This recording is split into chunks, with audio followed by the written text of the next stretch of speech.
السلام عليكم ورحمة الله تعالى وبركاته. مرحبا بأعزائي الطلبة والطالبات في قناة مات فيزيك اون بوش. في هذه الحصة إن شاء الله سأتقاسم معكم موضوعا في مادة الرياضيات المستوى الثاني بكالوريا، والذي يضم بين ثناياه بعض الأسئلة المهمة التي أدرجت في الدروس السابقة بالنسبة للدورة الأولى. إذا فيما يتعلق بهذا التمرين فهو يتعلق بدراسة دالة شاملة تتعلق أولا كيفية إيجاد مجال التعريف، كيفية إيجاد النهايات، دراسة قابل الاشتقاق، واستعمال مبرهنة القيم الوسيطية، وكذلك البحث عن الدالة العكسية. هذه من الأمور المهمة التي يجب أن تركزوا عليها وأن تتناولوها وفق بعض التمارين المهمة التي سبق لي أن أدرجتها في فيديوهات سابقة. إذا حتى لا أطيل عليكم، الموضوع هو الآن أمامكم. يمكنكم توقيف الفيديو وقراءة الموضوع بتأني ثم الإجابة عن الأسئلة المقترحة، وبعدها يمكنكم مقارنة الأجوبة ديالكم مع الأجوبة التي سأقوم بوضعها. إذا فيما يخص الدالة كما ترون سأكتبها هكذا من جهة أخرى. إذا أعيد كتابتها. فوالا f de x égale à x moins جذر x plus 1 sur x. إذا من السؤال الأول أوجد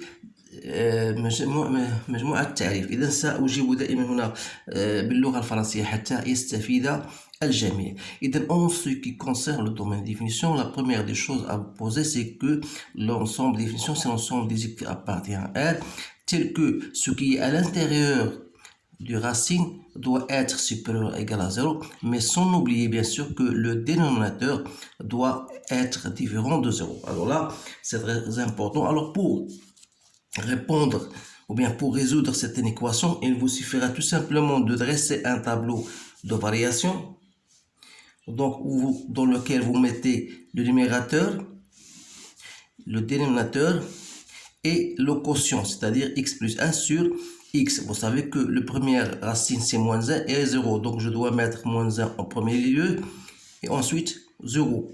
Alors x plus 1 il s'annule pour moins 1, elle va prendre le signe de A dans ce sens-là et le signe de moins A. Pour 0, voilà, elle prend le signe, et s'annule, elle prend le signe ici, elle doit prendre le signe moins, bien sûr, dans l'autre côté. Alors, sans oublier, bien sûr, que x doit être différent de 0. Donc, moins avec moins, ça donne plus. Ici moins, ici plus. Alors, qu'est-ce que vous remarquez? Que pour que x plus 1 sur x soit positif, donc soit dans cet intervalle, soit dans cet intervalle, bien sûr, ici il y a moins l'infini et plus l'infini. Alors, de domaine de définition, ça vous paraît assez facile. Donc, c'est moins l'infini, moins 1, union 0, plus l'infini. Voilà la première question. Deuxième question, limite de f de x عندما تؤول x إلى 0 plus. Alors, la limite de f de x lorsque x tend vers 0 plus, c'est la limite lorsque x tend vers 0 plus de x moins x plus 1 sur x. Alors, vous remarquez bien sûr que ça, il n'y a pas de problème. Alors, lorsque x tend vers 0, vous aurez 1 sur 0 plus, c'est plus l'infini. Avec ce moins, donc ça vous donne moins l'infini. Ça veut dire que, bien sûr, que la courbe représentative admet une asymptote verticale d'équation x égale à 0. بمعنى أن المنحنى يقبل فرعا asymptote، يعني فرعا جميل، المعادلة ديالو عمودي، المعادلة ديالو هو x égale à 0. إذا فيما يخص السؤال الثالث، إذا السؤال الثالث احسب لا ليميت de f de x عندما تؤول x إلى plus l'infini ثم moins l'infini. donc بالنسبة لموان l'infini plus l'infini، donc voilà غدير هكذا. donc c'est x moins racine de x plus 1 sur x. donc تلاحظ بأن الليميت ديال هذه x تنظر plus l'infini c'est 1، لأن الليميت ديال هذا هو x plus 1 sur x، هي الليميت de x sur x هي 1. donc racine de 1 c'est 1، هذا تعطينا c'est plus l'infini، donc c'est plus l'infini. بغيت تكون شي حاجة facile, je ne me tarde pas dans ce cas-là. lorsque x tend vers moins l'infini, cette fois-ci, toujours, vous appliquez, vous mettez votre relation, donc c'est limite de racine de x plus 1 sur x. Alors, on a dit que limite de ça, c'est moins l'infini, ça, c'est 1, donc ça reste moins l'infini. Il n'y a pas de problème dans la recherche de ces limites. Donc ça, c'est pour la question Alif. Donc pour la question B, limite de f de x moins 1. Lorsque x tend vers, soit vers plus l'infini, soit vers moins l'infini. Donc c'est la limite lorsque x tend vers plus l'infini. Donc f de x moins x moins 1. Donc vous remarquez, il reste, donc c'est tout ça. Je dois retrancher x et je dois ajouter 1. Donc il reste quoi? Il reste 1, je la fais directement, de x plus 1 sur x.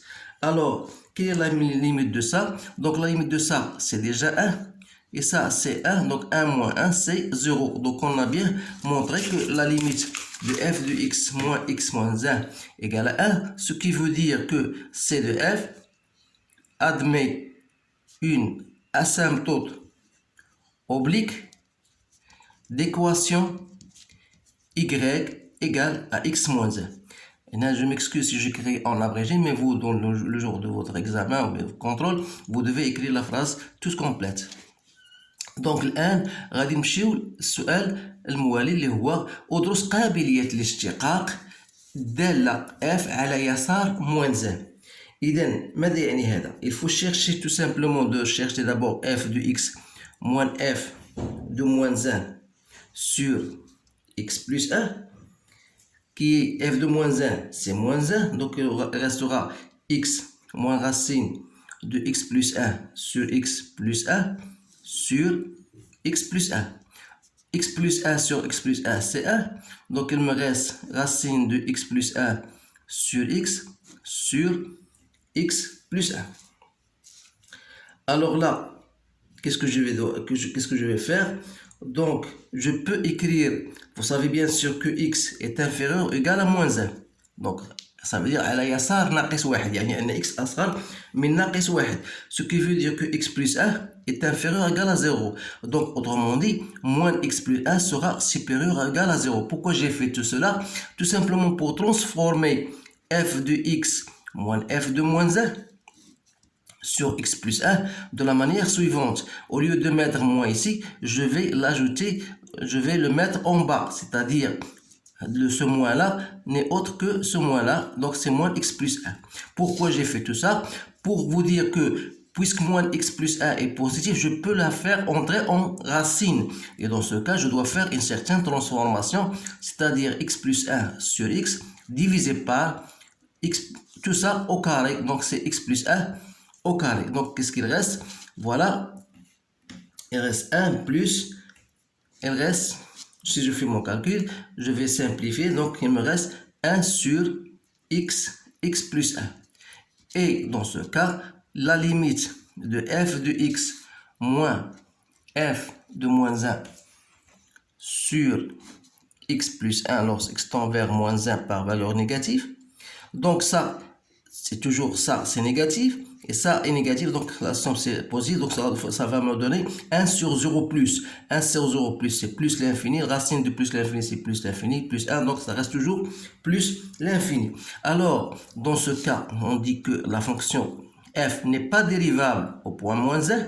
Et par conséquent, c de f admet une demi-tangente orientée vers le bas. Donc, bien sûr, donc on dit que la fonction f est non dérivable au point moins 1, c'est-à-dire à gauche de moins 1, bien sûr. Voilà la réponse à cette question. غادي نمشيو دابا السؤال الموالي اللي هو التالي. إذا أنا عندنا بين أن f' de x égale à ça. Donc ici bien sûr, il faut mentionner que la fonction bien sûr est dérivable. Et par suite, je vais calculer directement sa dérivée.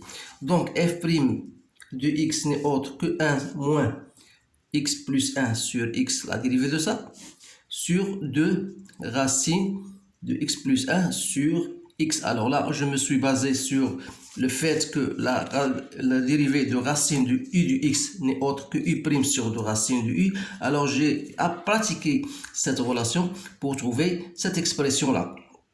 Donc ça me donne 1 moins x plus 1 sur x au carré. C'est la dérivée de ça. Tout ça sur 2 racines de x plus 1 sur x. Alors je simplifie bien sûr, ça reste 1 plus 1 sur 2x au carré, racine de x plus 1 sur x. Alors c'est bien notre expression. Bien sûr ça c'est tellement positif. Donc ça veut dire que la fonction est strictement croissante sur, bien sûr, son domaine de définition. Bien sûr, son domaine de définition, à savoir qu'il faut quand même, on a déjà se débarrassé de moins 1 et 0, bien sûr. Bien sûr, moins 0, moins 1, bien sûr, et 0. Donc, je vais traduire cela dans le tableau de variation.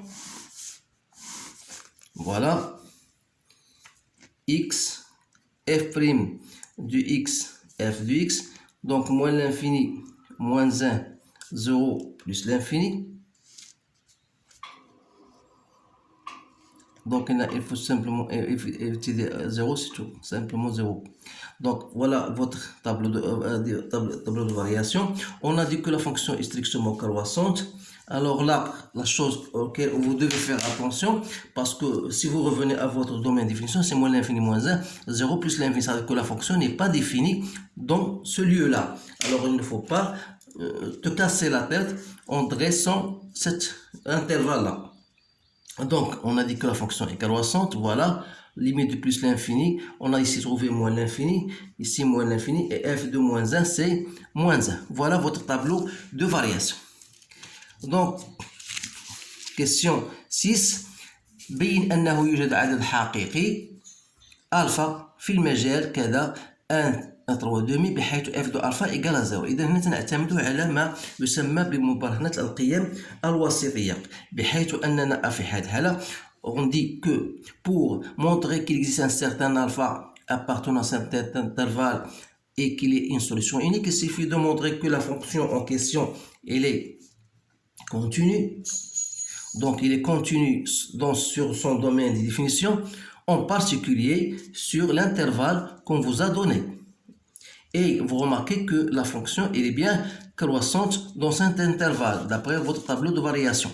Alors là, je peux dire, il me reste une autre condition, il faut trouver f de 1, qui est égal à 1 moins racine de 2, qui est négatif, et f de 3,5, vous allez trouver, comme j'ai fait mon calcul, j'ai trouvé 0,22. Si je ne me trompe pas, l'important pour moi, c'est toujours de vérifier que f de 1, f de 3,5 est négatif. Alors là, je dis qu'il existe donc un certain alpha appartenant à la scène d'intervalle 1, 3,5, tel que f de alpha égale à 0. Parce qu'on va utiliser cela dans notre représentation. Donc voilà انشاء المنحنى. اذا بالنسبه لانشاء المنحنى دائما تنضع جدول التغيرات امام عيني حتى لا اضيع الوقت. حنا حاولت هنا ندير لكم عندنا واحد لاسامبتود اوبليك ديكواسيون y égale x moins 1 et bien sûr je sais que la fonction n'est pas dérivable au point moins 1 à gauche. Il a admis une demi-tangente vérifiée orientée vers le bas, je l'ai mise. Donc, qu'est-ce qu'il me reste? Il me reste de tracer la courbe. Vous allez vous poser la question, pourquoi j'ai tracé l'équation y égale à x, y égale à x plus 1? Tout simplement parce qu'on va, pour répondre à la question qui suit, la représentation de la fonction réciproque, on aura besoin de cette droite, bien sûr. Alors, voilà comment on représente une courbe. Donc, voilà, la courbe, elle est croissante de moins l'infini jusqu'au moins 1. Voilà, je dois côtoyer bien sûr cette asymptote oblique. Alors je vous propose, ou bien je vous demande surtout de bien vous habituer à tracer des courbes, parce que cela pose un certain problème pour les étudiants qui ne savent même pas tracer une courbe. Alors là, ensuite, vous avez la fonction elle est croissante. On a dit que ça, c'est une asymptote verticale. Donc la courbe passe de moins l'infini à plus l'infini. Donc elle doit couper l'axe des x en un point qu'on a déjà montré que c'est un alpha. Alors la courbe va passer par là, toujours en côtoyant cette asymptote oblique. Voilà.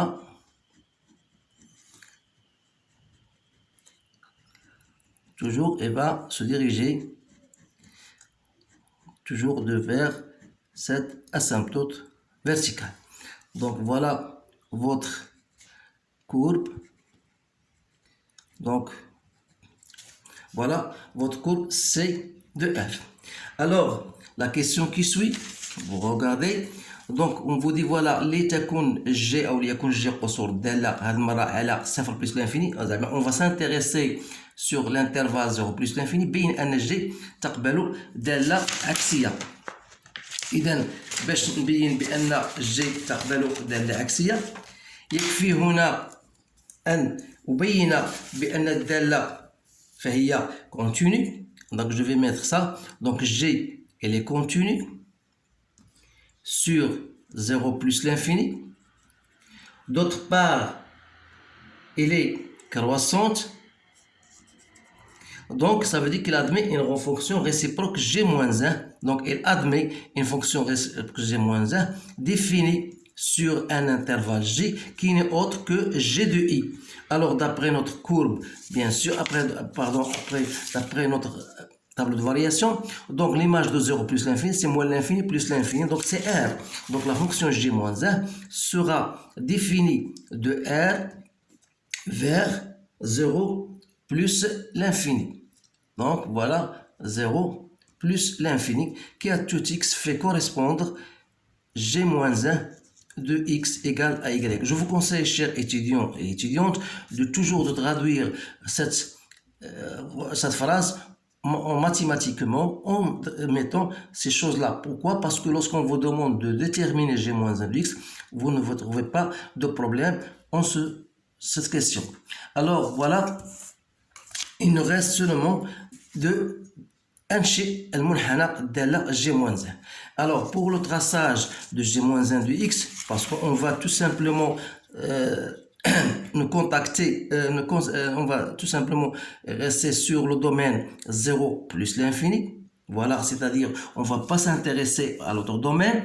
Donc, quelle sera la fonction réciproque? Il suffit de dresser la droite d'équation y égale à x et vous allez faire la symétrie par rapport à cette droite de votre courbe. Alors, vous aurez besoin d'un compas et ce sera facile. Alors, pour moi, comme je n'ai pas de compas, je dois faire autrement. C'est-à-dire, pour moi, G de alpha égale à 0. Ça devient G de 0 égale à alpha. Alpha, c'est entre 1 et 3,5. Donc, voilà. Donc, la courbe doit passer par cela.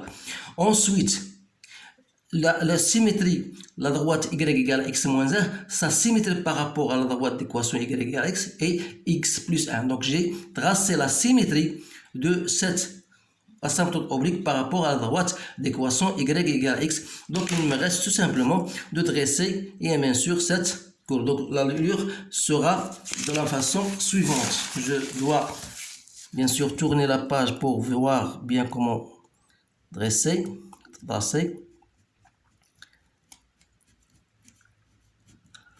Voilà votre courbe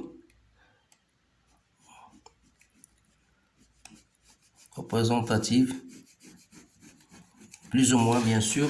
Si vous avez un compas, bien sûr, vous allez remarquer qu'il y a une symétrie. Et bien sûr, ça, c'est G-1. Donc, voilà la question finale. Donc, si je vous ajoute, moi, une autre question, c'est de trouver, par exemple, G-1 de 0. Alors ça, c'est une question supplémentaire.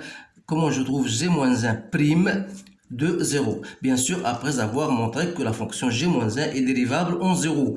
Donc, par définition, c'est 1 sur g', g-1 de, puisqu'on a démontré que g de alpha égale à 0, donc g-1 de 0, c'est alpha. Donc, il reste 1 sur g' de alpha. Alors là, vous devez trouver g de alpha. G de alpha, d'après g' de alpha, pardon, c'est 1 plus 1 sur 2 alpha au carré racine de alpha plus 1 sur alpha. Et comme on a dit que g de alpha égale à 0, ça veut dire que alpha moins racine de alpha plus 1 sur alpha égale à 0, ce qui prouve que racine de alpha plus 1 sur alpha égale à alpha. Donc je dois remplacer ce racine de alpha plus 1 par alpha. Donc il me reste 1 plus 1 sur 2 alpha au carré fois alpha, c'est alpha au 3. Donc voilà, j'ai pris, donc si je mets au même dénominateur, si vous voulez, donc 2 alpha 3 plus 1 sur 2 alpha 3. Et par suite, g-1 prime de 0, c'est l'inverse de ça. Donc ça reste 2 alpha cubique sur 2 alpha 3 plus 1. J'espère que ce résultat est bien correct, mais bien sûr, ce qui m'importe le plus, c'est l'expression. Bien sûr, vous allez appliquer cette relation telle qu'elle est pour trouver cette expression finale de g-1' de 0. Alors, il y a... Donc voilà, dans ce sujet-là qui est très intéressant, je vous conseille bien sûr de le répéter, bien sûr, et de le partager avec vos amis pour que tout le monde puisse comprendre ce que je viens de vous expliquer. Alors, je vous laisse, je vous souhaite une bonne chance et je vous dis à bientôt.